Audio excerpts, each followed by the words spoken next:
Hello, everybody, and welcome to episode 10 of Teacher Talk with Doc Rocker. I, as always, am your host, Russ Downey, and with me today, as always, is Danton of Doc Rocker Music. Yep. And our guest today, the instrumentalist, performer, and educator, Andy Vernon. How's it going, Andy? Hey, everybody. Good. Real good. Thanks for having me on. Yeah, Oh, thanks no for being problem, part man. of the We show. wanted to have man. you on for a while. Yeah, no, And, it's beyond a pleasure to have you on. Good to be here, man. No, I'm It's really pumped. exciting. Thanks, man. Thanks. Yeah. And especially with today's topic, because today we're discussing the idea of teaching older music, whether it be music from older artists or just older music in general to your students, especially when those students really just want to learn more contemporary stuff. So it's going to be an interesting topic, and I'm sure there's going to be individual bias for each of us given what we're normally used to listening to. But that's kind of where we wanted to start with this and discuss the benefits, why it's important, what you can do, and how you can implement it. So I guess I'll just start us right off. We're going to start with the why, which is the importance of teaching older music to students. And I guess I'll open up the floor with this question.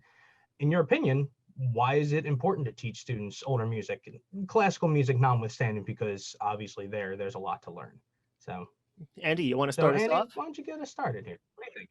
Well, sure. I mean, I think the importance lies in just knowing the history, of what you like to listen to, and even more contemporary stuff of what you like to play. I mean, the more you know the ins and outs of it, from not only a theory perspective, but a historical one too. The better the better off you are. So I mean, there's kind of just knowing where the music that you love comes from. I mean, there's certainly a benefit to that, but it's amazing. I find that no matter what instrument you play, no matter what style you play, or whatever you're working on at any given time, it's all synergistic. Learning a fill on drums might translate to the use of the pentatonic scale in a certain instance on guitar. You just never know how things are going to kind of cross transfer like that. So to that end, if students learn older pieces of music that they might not even typically listen to, it's going to affect their playing, their primary style of playing, if you will, in ways that they might not have otherwise seen. No, I absolutely could not agree more. I mean, it's a very holistic approach to take, and you're right, because it is all interconnected. There's very few styles of music that just pop up out of nowhere and just seem to be brand new on its own. So you're right. It's important to definitely have that so you can see where it's coming from. The history is a big aspect that I'm a big fan of making sure my students know as well. So yeah, there's definitely a lot there that's makes perfect sense to me. So Danton, let me ask you as well, after asking Andy, why is it important to teach older music to students, classical notwithstanding? What do you think? Yeah, I would agree with Andy 100%. Music is history, and I think it's never too early to get into that content with your students, even your younger kids, to kind of like let's say they're into, I don't know, like Imagine Dragons, for example. It's like a really popular group, and there's always a high demand for, especially like in the rock world, of kids that want to learn Imagine Dragons songs. Well, let's kind of trace back and see what are some of the artists that influenced them. And a lot of times you can really open up your students to a plethora of different artists that they otherwise would never have heard of, just based on that basic connection of, okay, these guys influenced the likes of Imagine Dragons. So kind of going back, and you could definitely teach a lot about style that way. Like, all right, we're doing a particular genre of rock or pop, let's kind of trace that back to its earliest inceptions, and sometimes that goes back as far as the 50s, if not earlier, if you're looking at like some of like the big band stuff, and how that would eventually branch out, and how it's always fun to get into the history side of it. And again, classical notwithstanding, I literally just had this talk with a student earlier this week, because we're getting into, she's on the level 2 favorite classic melodies by Bastion series. And so we're looking at the contents, and because all of the music is scaled to the same level, I like to just jump around and do stuff out of order. So I'll let the student pick the songs as we do them, because there's usually like, oh, I recognize that tune because it was in like some kind of movie, or it's like, for example, In the Hall of the Mountain King is in there by Edvard Grieg, because it's just one of those classic, a lot of people recognize that it's kind of weaved its way into the mainstream. So a lot of kids are already exposed to some of the music that's in these books. And what was really cool was we were exploring the table of contents and trying to pick, all right, well, we just finished Mountain King, so what are we going to do next? And there was a whole bunch of, I don't recognize all these German names. Like, who are all these people? What is all this stuff? And it was like the perfect segue of, well, let's talk of the common practice period. Let's talk what's the Baroque period? What's the classical period? What's the Romantic period? So it works just as well in a classical context as it does in a modern popular and rock music context too. And I always like getting into that stuff because there's just so much out there that unless someone exposes you to it, you're not going to be exposed to it. You know what I mean? And there's definitely, I mean, I could go on and on and on about it, but I'll stop right there. But basically, I think the historical aspect of it is really important, and it can be a lot of fun to dig into that material with your students. No, I wholeheartedly agree with you there, and I got to kind of piggyback on something that you said a minute ago too. You mentioned in particular, you mentioned Imagine Dragons, and I've gotten requests from students to do those songs too across a few different instruments. And one song that they constantly request is, I think it's called Believer. Yeah. It's kind of a shuffle, it's got kind of a boom, boom, bap, boom, boom, boom, boom, boom, bap, right? Yeah. So, going back to kind of tracing different styles, like you were saying, I mean, it probably wouldn't be, very obvious at all to the average student that kind of rhythm, actually, I mean, traces back to the blues and even before that, even just the concept of the shuffle rhythm, and then that leads to exploring the treasure trove of content there is to learning the blues, so even it's the tricky thing though can be the path, because it's hard to if I showed a kid Rush, and I was like, check out Geddy Lee on bass, he's sick, or check out Neil Peart on drums, he's awesome, or check out Alex Lifeson on guitar, he's great. No amount of me hyping up anything, is going to make it hit someone, Right. really and really resonate with them, sometimes and I feel like I'm in a boat sometimes, and I'm just casting different lines out into the water, hoping that something's going to get a bite, because sometimes, right, you might be going over Believer with a student, and then you might mention, oh, that's a shuffle rhythm that comes from the blues, and then show them an Albert King song, and then they may or may not kind of have the spark lit for them from there, Right. So it depends on so many things too, it's like it just the way that each individual person takes to that, I mean, my own path, I started playing guitar when I was about 12, and that was right around the time that Green Day had hit the scene with Dookie, So I wanted to learn all those crunchy power chord songs, and I did that, and it was fun. But then that led to, a million other things through, learning where that kind of music came from, and I'm not even here to, I mean, I know, I'm getting a little off topic here, but I'm not really even talking about Green Day. I'm talking about the things that led up to Green Day. Right. You're talking and that was just my particular path, so right. And that's the cool thing. Everyone's got their own unique path. The challenge for teachers, I think, and I think the challenge for we teachers is finding that path for to go on with a student, the one that's really gonna resonate with them. Yeah, no, you make a fantastic point, and I think that's probably the toughest thing to try and figure out is what is that path, because I mean, even our own biases as to what we listen to tends to cloud that path a little bit too.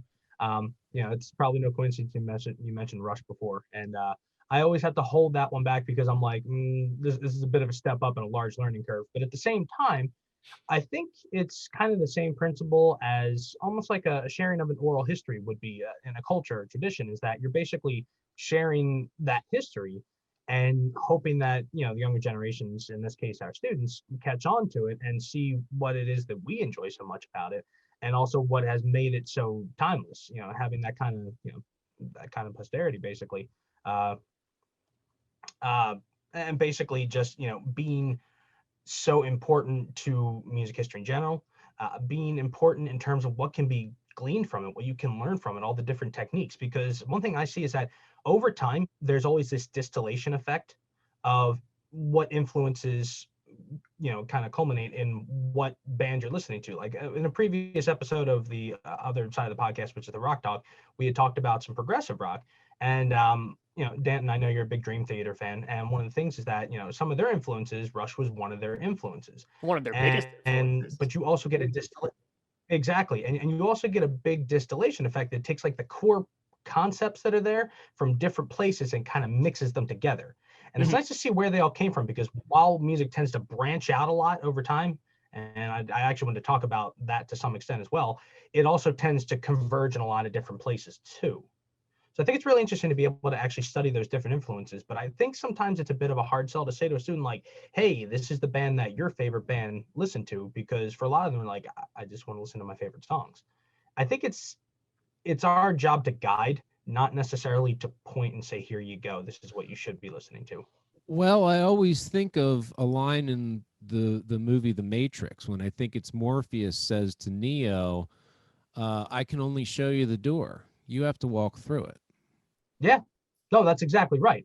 I think I actually pretty much hit the nail right on the head.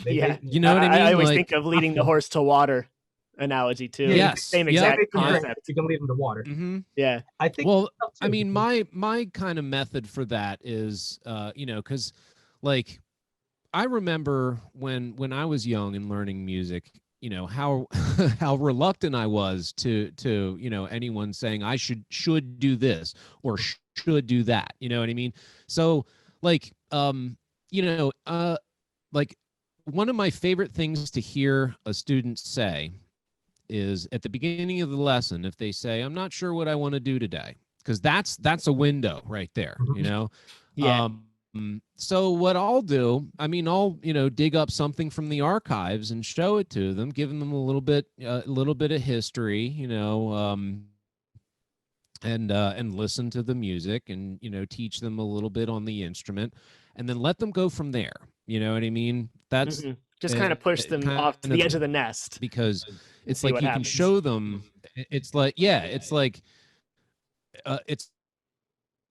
almost like you come to them with this really awesome thing, and they're like, here, and they either take it into their own hands or not so much, which is okay. Either way, I feel like it's still helping students kind of find their way. Learning what you don't like, if that kind of makes sense. Andy, I really like your analogy from before of casting the lines, thinking of the fisherman on the boat. Oh, thanks. I feel like it's our responsibility as teachers. In lessons, I actually get a visual for that sometimes. Yeah, no, I literally think of the same exact thing a lot of times when I'm teaching. And it's our job as teachers to like really try to just throw as many different possibilities to the way of our students. We got to have all the bait. Yep. All of it, as much as possible. Every different artist that's out there, even if it's not stuff that you're particularly an expert on, like kind of like talking about Albert King, right? So like, well, here's BB King, talking about the three different kings. Even if you don't extensively know all three of their, discographies and all of their music, just kind of getting those little brief exposures, because you might potentially open that window for a student to fall down that proverbial rabbit hole. And the more of those options and windows you create for the student, the better. Because at the end of the day, every musician has their own path of what kind of stuff they're going to check out and what they're going to get really into, what music they're going to gravitate towards, and how that's going to shape them to cultivate their own style of playing and learning. No, you're exactly right. I think a large part of it too is just kind of being able to recognize that teachable moment, that window, and being able to choose that time to introduce something that we feel the student might be interested in, or something that would be super beneficial to them. And in some cases it's different for everybody. You talk about everybody having a different path. There are different times for every student, every musician, where they are in like a discovery phase, where they're looking for something, whether it be they're looking for something to listen to because everything they're listening to feels stale. Whether it's something where they're just starting to discover what kind of music they like to listen to, which is always like that anywhere from like 10 to 14 area, give or take. And, you know, I think it's really important to kind of help open that door. And as much as we would like to also like, you know, gently guide them through the door, they have to choose to walk through. Yeah. I think one thing that makes it more difficult though, and this is one of the things I did want to ask you guys about is, you know, with the advent of the internet, like we all grew up with the internet in its infancy and not being able to stream music, you know, throughout our teenage years or throughout our, you know, early years. So most of us were listening to it either on, you know, CD, tape, you know, vinyl, or just even radio to some extent. I kind of have to wonder, like, if the genre splintering effect of the internet on music has kind of made that learning of older music not quite as relevant because there's so much more to learn or to pick from. I kind of have to wonder if it sometimes does that to students or to learning in general, because you start seeing so many different vast areas to go to. I think there's Well, definitely two I don't sides to know. that I coin. would. Yeah. So, I yeah, mean, you know, just real I quick, guess what I mean more than it might make more sense because, like, yeah, there is a certain disparity of, you know, being overwhelmed by all of the breakdowns of style by, you know, like you go on like Spotify and like stream our artist, and, you know, this is, I always joke, you know, this is vegetarian progressive grindcore, you know, it's like, what is this even, you know, like all this like hyper labeling of styles and genres. But I find that, you know, it all depends on your perspective, because if you look at it like, well, here's like this really nice like clear map of like so many different possibilities, and then it could help me then on my own or with the help of my teacher map down a sort of path to my destination of like, I want to go kind of like really down this particular track and find a couple artists that fit that particular bill, you know, and then slowly branch from there. So it while it can definitely seem to impede you at first, I think in the long run it can yield a lot of really awesome discoveries of things you would never even have heard of otherwise. So I'm pro internet as far as finding new music. There are definitely a lot of things I don't like about the advent of the internet that we can maybe save that for our gripes segment later. But again, it's kind of two sides to the same coin. You know, it's really good in a lot of ways, but it could also be a bit overwhelming and intimidating, I think. okay. Yeah, I would agree with every point you made there. And as far as how the advent of the internet goes, I just had to use that phrase to make it all three of us say it now. We are all Advent children. Boom. Just dropped a Final Fantasy VII joke.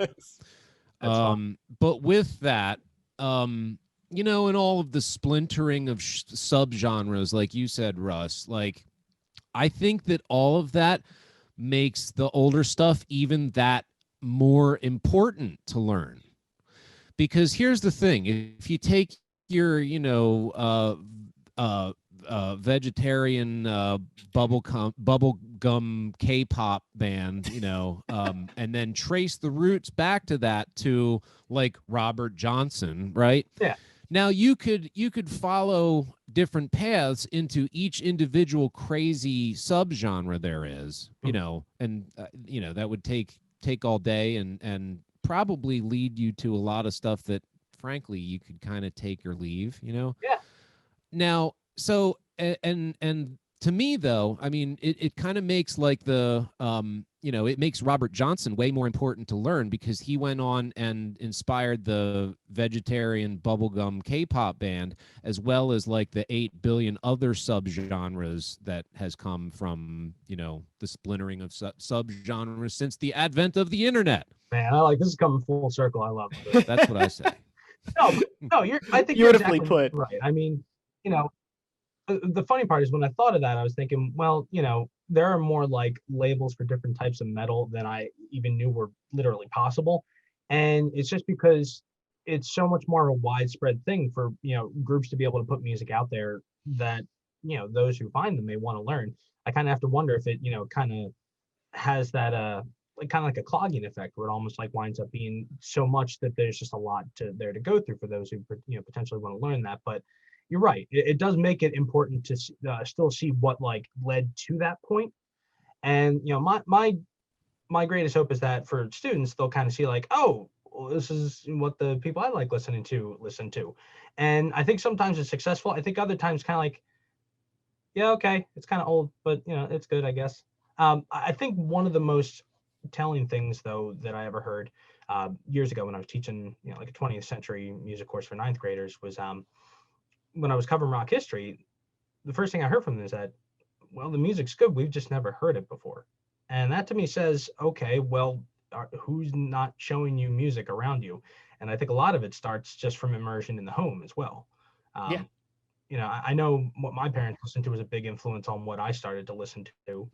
And then that spun off into its own thing as I got older. So I think that's a big part of it too. And I'm kind of wondering, like, I think we can have that effect, but we only see students for like half an hour, 45 minutes a week. That does make a huge difference if you have parents who are into music, as you're growing up and or if you have learning parents music. that aren't into I mean, I have a number of students. I have a number of students whose parents aren't musical, in that they don't play an instrument and don't really like play music around the house, and like they're just not into it, and Right. so that can definitely be a huge leg up, and especially in developing an appreciation for older things too. If a student's parents expose them to it at a young age, of course they're going to develop a respect and kind of admiration for it,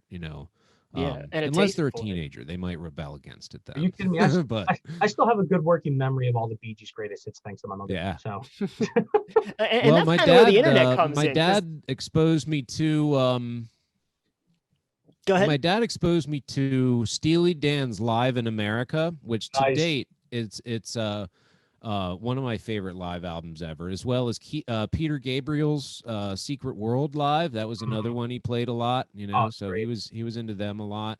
Although he was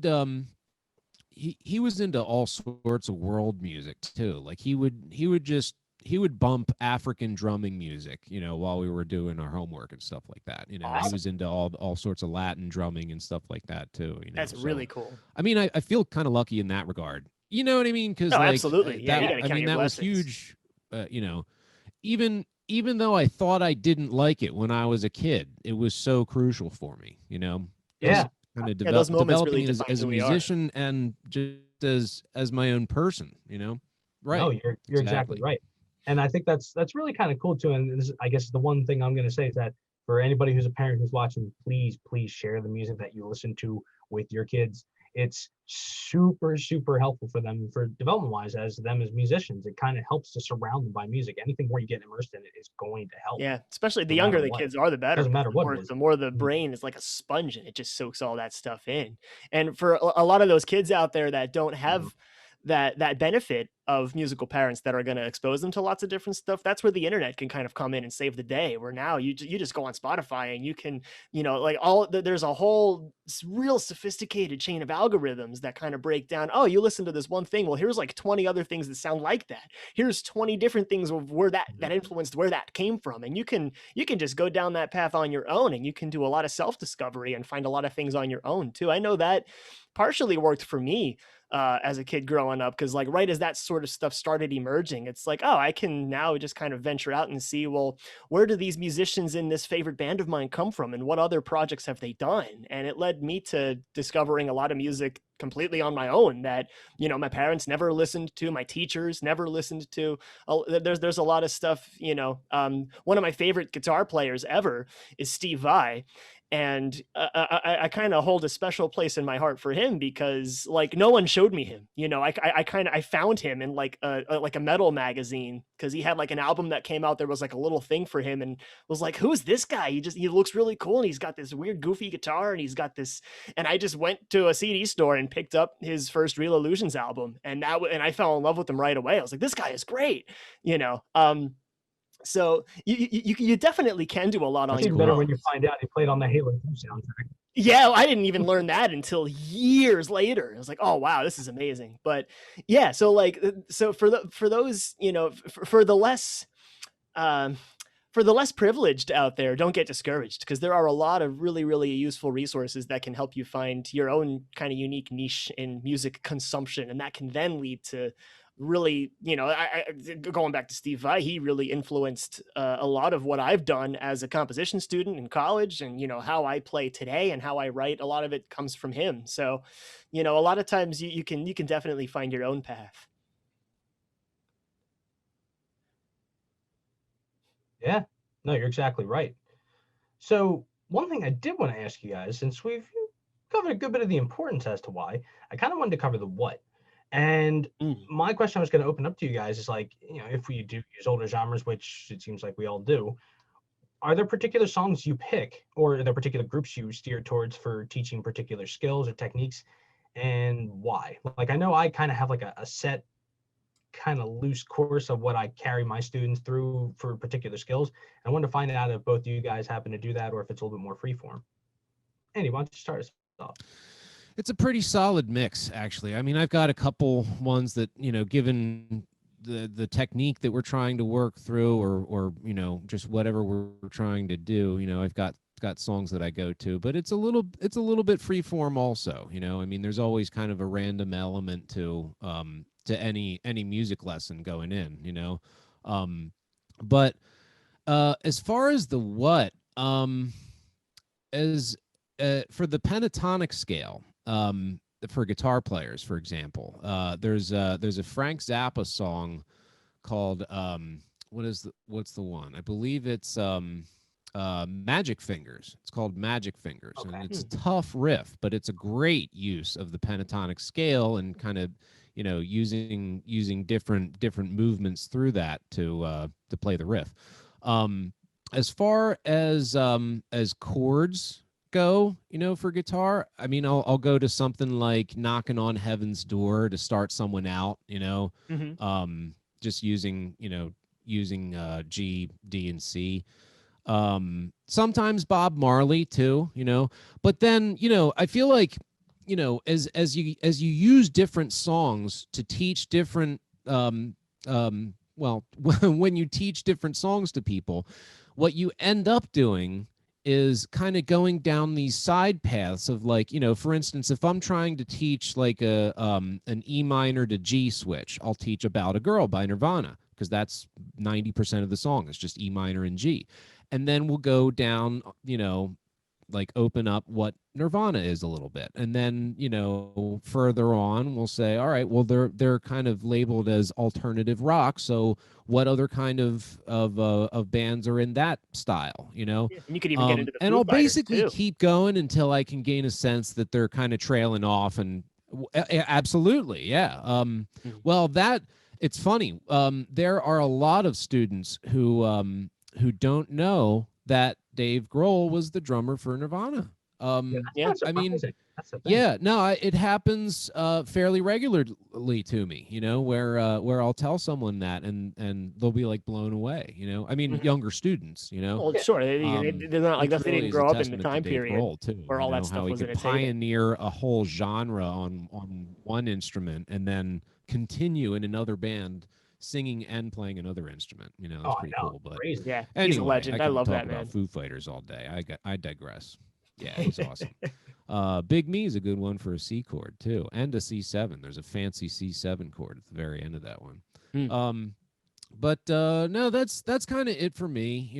I guess, like, I don't know. I feel like in my answer, I kind of exposed to myself ones that I'd like to explore more of. I mean, I'd like to go back even further for teaching jazz chords. Like, I really don't have any jazz standard songs that I can go to. So I mean, that's it's definitely one area I could improve upon.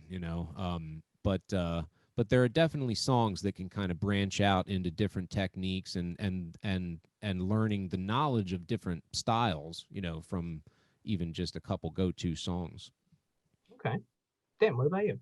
Yeah, it's definitely a goal of mine. As much as the the choice of repertoire should be basically 50-50 between a student and a teacher. I always lean a little more. More often than not, I have a student that has a pretty clear idea of what they want to learn. So I roll with that, and I use that fuel for the fire and stoke it as much as possible. So I don't often find myself being in that spot where a student's like, I don't really know what I want to do next. And then I have to kind of pull from my own library of suggestions. But at the same time, I have been working passively for the last couple of years on like making like a big compilation of like, here's, kind of like what Andy was saying of like teaching by concept, by like a certain technique. Like, all right, I have a beginner acoustic guitar student. What are some real simple, like 2 or 3 chord songs that I can go to give them something to listen to and to give them, here's exposure.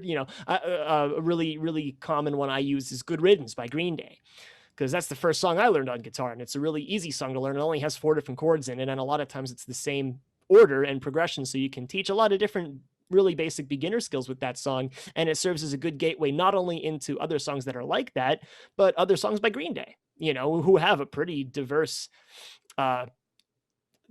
array of lots of different kinds of music. They're not just a punk band, there's so much more than that.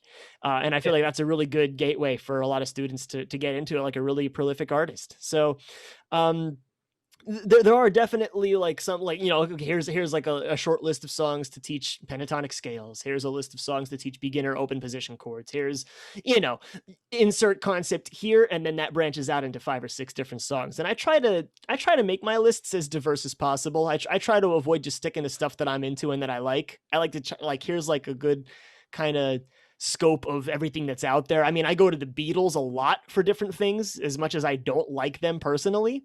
In my own musical tastes, I think there's a lot of great content that they have that's great for teaching students.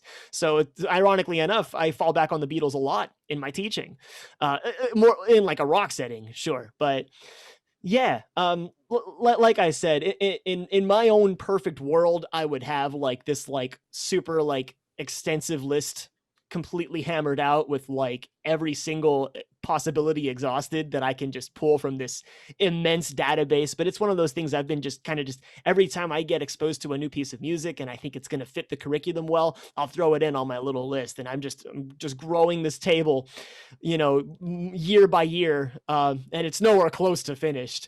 And it probably won't be for a very long time. But I feel like that's a really good. I don't know if it can be. Yeah. Yeah, I feel like it's a really good resource for every teacher to have that sort of, that database from which they can pull and jump in, especially in a case of you have a student that doesn't know where they want to go next. I've definitely been stuck a couple times where I have a student like, I'm not sure. And then I'm like, well, I don't know either, because I usually let the student pick what we're doing. And if they don't pick, then we're kind of at an impasse sometimes. And that's always a big fear of mine, is I don't want to avoid that as much as possible, So. I know for myself personally, I try to move towards a 50-50, but for beginner players usually, and this is more for drums than anything else, I usually tend to have a particular order I tend to teach concepts in. And it's kind of a circular thing, revisiting like between hi-hat and bass drum difficulty along with snare drum and fills added in. So like one of the first songs I usually used to teach is Private Eyes by Hall & Oates, because there's no fills in the song. I usually throw out like the hi-hat open and close thing. I just throw that out of the tune for the first time through, but we revisit again to learn that later because it's fairly regular intervals.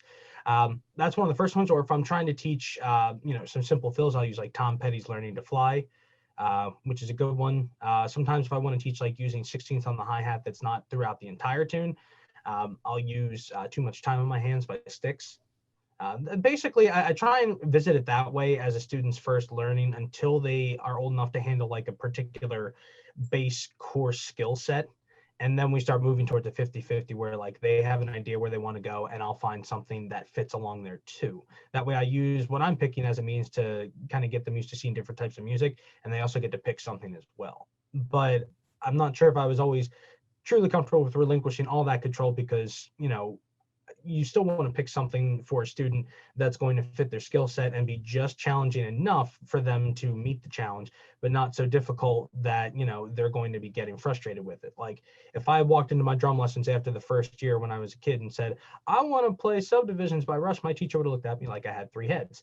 So, and in that case, that's kind of what I try and guide away from having to happen as much as I can, while also letting them choose the direction where they want to go once they have that core set of skills. It's a very like public school-esque type of thing. So, Yeah, well, or at it least speaks a lot about your background as a public school educator, first and foremost.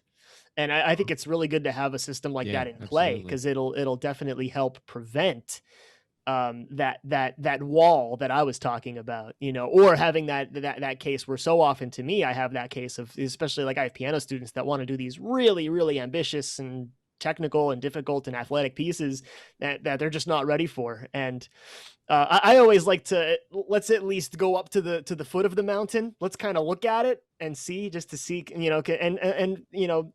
very oftentimes I'll have a student surprise me of like, they'll just start climbing and they'll be working at it, of putting it, and they can build a really nice set of skills by doing something that's a little bit beyond their level. I'm all for like setting that bar way too high and then missing it rather than setting it low and reaching it. But there's a lot of value to be had in doing it the other way around, of like, let's create this nice, like systematic, formulaic approach where we're doing something that's like real basic and we can gradually build from there. It definitely, either side of doing it that way has its strengths and weaknesses, I think. And that's why I like to kind of put on as many different hats of, well, let's have a little bit of that curriculum in the back of our mind as we progress, but let's also be open to that possibility of, let's just kind of shoot for the stars and try something really crazy. And you never, especially you other teachers out there, never doubt your students. They might surprise you. I know some of my students definitely have surprised me, and still surprise me each and every week. I like what you said about going to the foot of the mountain and, just to take a look at it. I don't want to mention his name because of obvious privacy issues, but Danton and I have a shared student, where we're taking a look at Cliffs of Dover right now. And Danton, if you can think of the student I'm talking about, I think I have a pretty so good that's what we did in our last lesson, actually. Wow. We kind of went right up to the foot of the mountain, and yeah, you never know. Yeah. To that end, yeah, he's doing a lot better these days. That's awesome. And when he actually kind of settles down and takes his time and works through something, like he gets it, So there are some things really that I think he could do in Cliffs of Dover, but that's the thing. It's like, I showed him the whole song, then I showed him the sheet music for the entire piece, and then I was like, okay, now there's where we're gonna go. Here, let's work on this for a minute, and that'll help us get there. You know what I mean? And it might involve a chain of like, 2 or 3 or 4 or 5 things that we work on as we work on something like Cliffs of Dover, some, crazy piece like that. And by the time you wrap up everything, like they can do it, Yeah. But anyway, I kind of lost track of what I was saying, I guess. I like what you were saying about, just going up to the foot of that mountain, just to kind of look at what's ahead. Yeah. Well, that's the thing. I think, you make a good point about it too, because going up that mountain, or at least to the foot of the mountain, seeing if they take the next steps is really good, because if they have the motivation to do it, they'll take off with it. And then they'll excel. Yeah, absolutely. Yeah. And I have a student of mine who, was having a tougher time with some of the stuff we were working on, trying to cover different concepts, but all of a sudden came in one day saying he wanted to play some Queen. And I'm like, okay, yeah, why not? Let's give it a shot. And I've been really impressed with like how quickly he's progressed, because he wanted to play it. That motivation was there. And so we try and, move towards that direction as well, because that motivation would be a powerful force. Always gravitate towards moving them towards it's more powerful than anything. Yeah. Really. If you get something that your kid is like super into, they'll go to any ends to be able to do it. It's really amazing.